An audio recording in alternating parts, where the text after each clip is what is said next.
ଆପଣଙ୍କର ସ୍ୱାମୀ ସ୍ତ୍ରୀ ମଧ୍ୟରେ କଳହ ଲାଗୁଛି କିମ୍ବା ଝଗଡ଼ା ହେଉଛି, ତୃତୀୟ ପକ୍ଷ ପାଇଁ ତୃତୀୟ ପକ୍ଷ ଆପଣଙ୍କର ପରିବାର ଭିତରେ ଏଣ୍ଟ୍ରି ହେଇ ଏଇଭଳି ସମସ୍ୟା ସୃଷ୍ଟି କରୁଛି କି ଯଦି କରୁଛି ତାକୁ ଦୂରେଇ ଦେବା ପାଇଁ ଗୋଟିଏ ସରଳ ପ୍ରୟୋଗ କରନ୍ତୁ।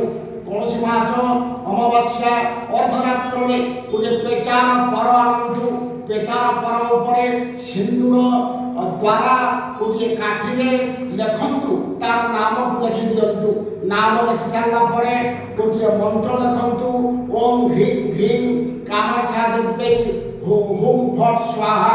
21 ଥର ଏହି ମନ୍ତ୍ରକୁ ପାଠ କରନ୍ତୁ। ପାଠ କରି ସାରିଲା ପରେ ସେ ପେଚାର ପରକୁ ଅଗ୍ନି ସଂଯୋଗ କରି ପୋଡ଼ି ଦିଅନ୍ତୁ। ପୋଡ଼ି ସାରିଲା ପରେ ସେ ଭସ୍ମକୁ ନେଇକରି ପାଣିରେ ଭସେଇ ଦିଅନ୍ତୁ। ଭସେଇ ସାରିଲା ପରେ ଆସନ୍ତୁ। ଆସିଲା ପରେ ଦେଖିବେ ସେ ଲୋକ ନିଶ୍ଚିତ ଦୂରେଇ ଯିବ, ମରଣାନ୍ତକ ଯନ୍ତ୍ରଣାରେ ପଡ଼ିବ। ଏହି ପ୍ରୟୋଗ ରହିଛି ମୁଣ୍ଡମାଳା ତନ୍ତ୍ରରେ। ରହୁଛି। ନମସ୍କାର। ଜୟ ମା କାମାକ୍ଷା।